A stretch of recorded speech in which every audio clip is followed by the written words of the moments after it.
What we're going to do today is change the wipers on a Volkswagen Golf Mk5 in as quick a time as possible. And what we've got here are two wipers. One is the 24-inch and one is the 19-inch. And it is the AM980S.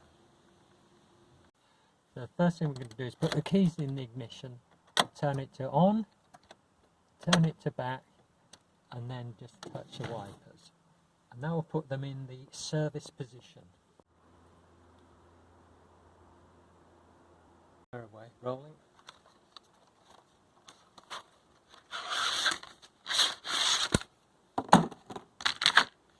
So we're going to take the long one first, avoid damaging the paintwork obviously.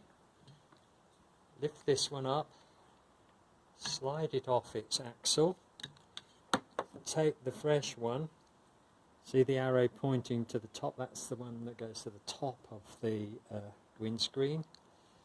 And pop it on there. Rotate. That's that one done.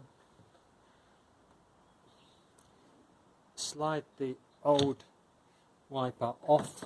Make sure the arrow's to the top.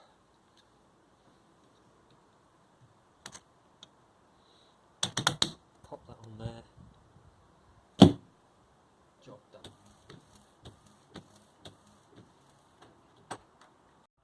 Job done. Takes about 5 minutes max to change your own wipers. On a Volkswagen Golf Mk5, this would probably suit the Boras, the Jettas, loads of Audis and many other kinds of cars. Thanks for watching everybody.